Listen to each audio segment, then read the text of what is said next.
Hello, everybody, and welcome to Libromancy, a podcast about the magic of books. I'm Josh, and today I'm going to be talking about Wildfire by Alona Andrews. So let's unravel the magic of books. Again, this is just a fun, quick series. It was a lot of enjoyment. It's so fun to be watching these characters do their investigations while dealing with their other issues and being primes and all that entails for these characters. So this is the third book in the Hidden Legacy series. I'm really enjoying it, and I know this is not a spoiler. This is easily findable information. The next book, this is kind of the end of Nevada's story, and then books 4, 5, and 6 we'll talk about the next sister, Catalina. So look forward to that. I think we'll just keep going with those. This was a lot of fun. It's always great to be reading about these characters again and to see what's going on and where they're going and what's going to happen. So I think we're just going to get into it because there's so much to talk about. So many funny scenes in this book that don't really have, I mean, they're in there and they're important, but they're not that important, some of them. Just hilarious. Let's just talk about a couple of those funny scenes really quick because I loved it. The fact that there is Sergeant Teddy, a self-aware bear, because somebody had the brilliant idea, hey, you know what?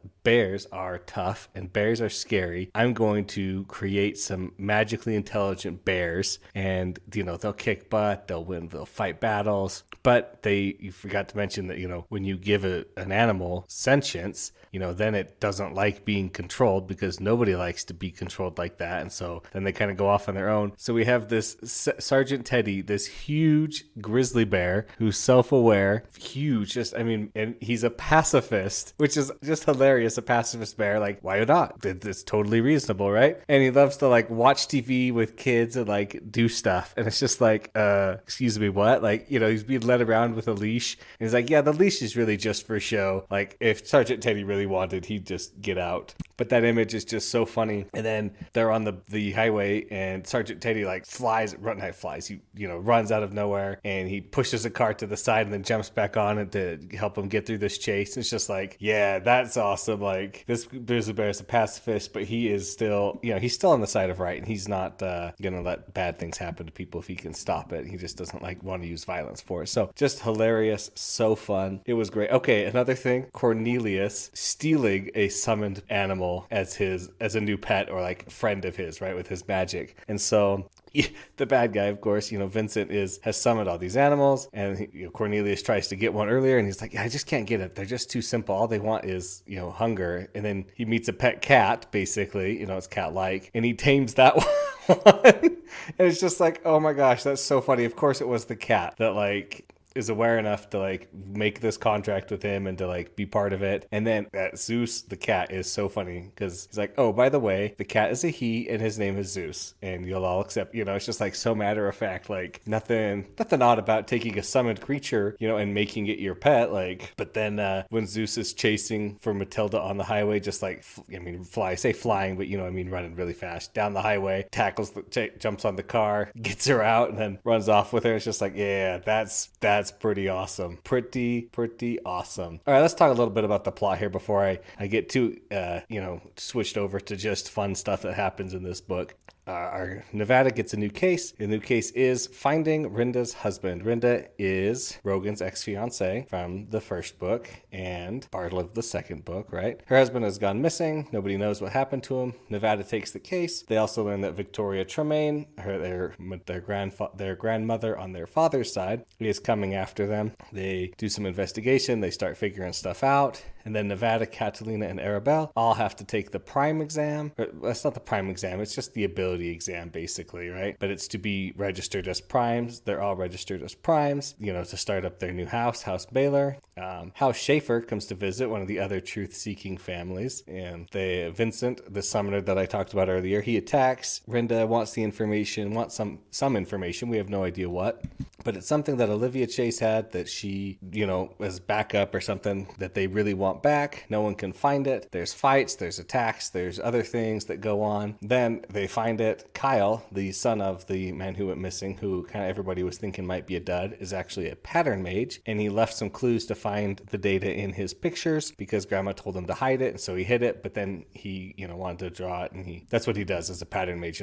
He wants to share the secret, but in a secret code. Obviously, Byrne figures it out because he's also a pattern mage, finds a USB with most of the members of the rebellion on it, and and they send that out and things start happening. And then that's kind of the end of the book. So just a fun book. The plot, I hesitate to say that this feels like a weak plot. It's definitely a good mix of like plot and character is what's kind of driving these books. Like, yes, there is a plot, but like you generally know you're going to get through the plot. You're not like, oh man, I wonder what's going to happen if they're really going to resolve this. It's like, yeah, you know they're going to kind of resolve it, but how are they going to resolve it? How are the characters going to interact? I loved that both Rogan and Nevada both got jealous of each other, even though they're both like, you're the one for me, I'm the only one, just you and me. But then they're both like, but when you went over there and did this, then I got jealous. And Rogan's eating, and she's like, oh, by the way, I'm going on a dinner with House Schaefer, and the inch thick window next to him starts to crack. It's just like, yes, you need to get a hold of yourself, Rogan. I love that we still, Rogan's PTSD, his anger issues, his who he is still there. It was not magically resolved just because they got in a relationship. Nevada, the same way. She's still angry. She's still herself. She wants to do stuff. I love that even though they do agree to get engaged in this book. And I love that even though now they're in that relationship and engaged and moving forward, like that didn't just magically solve their problems. They didn't instantly change and turn into new people that have different goals, right? They're still the same people. Now they're just doing it together. Nevada is a powerful mage, modifying her circle on the fly, with House Tremaine stuff. And it's just like everybody is scared of her as soon as they realize who she is. They're like, who are you? You're just some girl, like blah, blah, blah. And then she's like, oh, by the way, I'm a Tremaine. Well, my grandmother's Victoria Tremaine, and I have an insane amount of truth-seeking power. They're all like, you know what? I just remembered I have something over anywhere else but here. I'm going to see you later, and don't ever call me again. I'm scared of you. Bye. And then they, book it or whatever. So super funny. I love that part. I love that we see, Catalina and Arabelle. They're both like, hey, if we're going to be a house, we have to, they're like, you have to grow up. You can't keep fighting each other over silly things and being, crazy wild childs. You have to grow up. And they do. Catalina, with her siren power, still just crazy, uses it to control people, but it's that very dangerous. They love you so much. Now they want you, and they won't stop until they rip you apart, which is just gruesome. So I'm glad that, they have a good evac system for her when that kind of a thing happens. And Arabelle, I figured it out in this book because they mention a bunch of powers at the beginning in one person, and it's a little teeny bit of foreshadowing. I'm sure everybody would pick it up normally, but I picked it up this time. Well, first time obviously, but I like that because I don't normally pick stuff up all the time. So I was like, this is it. She is the Beast of Cologne. But she has the ability to control it. She's not crazy like the previous Beast of Cologne that has to be kept permanently sedated. So that was pretty scary. There's Vincent summons a 70-foot tall, at least summon, huge beast just destroying stuff. And Arabelle's like, excuse me, no thanks. Turns into the Beast of Cologne, tackles it, beats it up, kills it, and then books it and runs off, transforms back and jumps in the car and disappears. It was just like, oh yeah, that's scary powerful, like very, very scary powerful. But she's able to reason and think about while she's in there. So, it's not the worst thing in the world. And I liked, I keep saying but I did. I really enjoyed this book. Nevada's mom is so realistic of a real mom, I feel like. She wants to protect her kids, but the only way she really knows how to protect them, obviously she knows to fight, but she's like, you can't fight a house. You can't fight House Tremaine and come out on top. So we have to run. But she's always hitting this beat, and you can feel like it's a little annoying, but like, what else is she going to do? She doesn't have an insane magic that she can use to stop House Tremaine. They are, she's like, I was able to hide. This is how we did it last time. We got to go. But you can see their love for each other. You can see the stubbornness that they all have. No, this is what we're doing. This is how we're going to do it. Why doesn't anybody listen to me? Well, probably the same reason you never listened to me, Penelope, which is Nevada's mom. Like, go for it. Just awesome. And again, when Nevada was taking out House Madero, that was just intense. She shocks him. She beats him up, and then she calls her client, and basically he starts off with the filth and the one note, I'm gonna kill you, you can't stop me, we're gonna get you so bad. And then she fires right back with the same kind of things and is like, if you don't back off, I'm gonna come for you, and ain't nothing gonna save you from me. I'm just run around you in circles and wait till you have a heart attack. And then he comes out and backs off, and it's just like, yeah, do it. I love seeing that kind of stuff, characters giving it out, and characters who deserve it taking it back. So I love that. Yeah, let's talk about Leon for a second, because he's on that scene as well. Leon, I don't know what his ability is, except for he's super good at math and like precision, but I'm just going to call him a gun mage for right now, because he shoots and he hits, and nobody survives. It's pretty intense. He gets 8 one-shot kills in 2.5 seconds, I think is what it is. So he is at least a significant or a notable, whichever one's on top. I don't remember right now at the top of my head. So they have 5 significant powers in their house. It's pretty intense. Some more things to talk about. I love the Edward Sherwood and the Brian Sherwood.